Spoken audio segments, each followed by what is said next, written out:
here again today with a guest speaker. I'm so excited. This is the other breast cancer babe, Annette. Want to say hi? Hi. She absolutely hates stuff like this, so it's all I can do to beg her to be on camera with me. But anyhow, she's wearing a beautiful wig. Our bald heads will be revealed once we are equal partners in baldness. However, I've had a lot of people, and so has Annette, ever since we were diagnosed, ask us, how did you know you had breast cancer? What did you do? I think a lot of people are worried that they might have breast cancer, which, calm down, only like 12% of the population get breast cancer.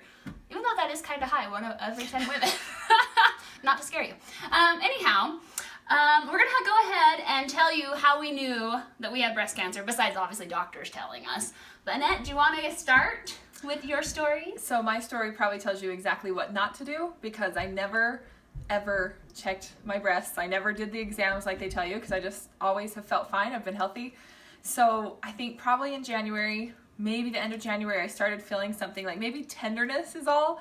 I can't even think what made me actually look, but I felt a huge lump. Probably, to give you an example, about this size. No joke, I felt in it. my breast. So I kind of felt Right around there. it, and I thought, oh, this is not normal. And so I showed my family, and I said, not showed them, heaven forbid, I didn't flash them or anything, but She let us touch it. I said, I did have some of my sisters just say, hey, do you think this is weird? And I kept thinking maybe it's a cyst, and I waited for a while. So March 14th is when I finally went into the doctor. So I'd let it go for maybe 2 months before I even got it checked out. And so when I did, they were just baffled, had no clue what was going on, because it was so large, so dense, and so crazy that I had a whole slew of tests, and then they found out that it was a very, very aggressive stage 3.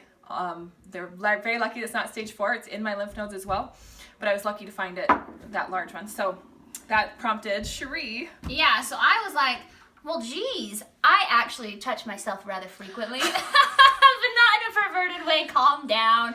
I just always knew, like, you're supposed to, like, touch your breasts and be familiar with them. So if you have breast cancer, you can find it. So I've always been very vigilant about that. And now I know you all think I'm a pervert, which I'm not. However, I noticed that I had a little lump, like right here, the size of like a marble.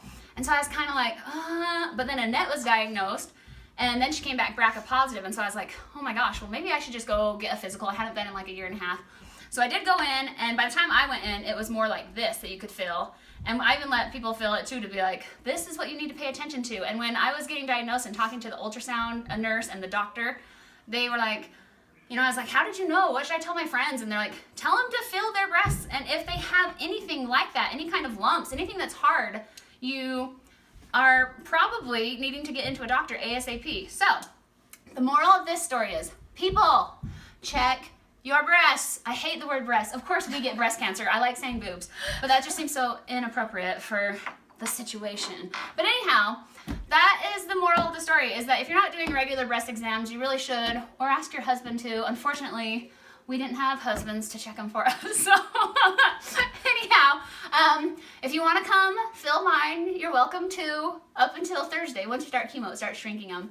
I probably should only allow women as men. I mean, as fun as that would be, it'd probably be rather inappropriate, but totally kidding. All right, I've sounded like a pervert enough, but get your breast exams yearly and check on your own. And if you ever feel anything that seems suspicious, just go in and get it checked out so you don't have to worry. So everyone, tell Annette thanks for joining me. Woohoo! Okay, we'll talk to you later. Bye.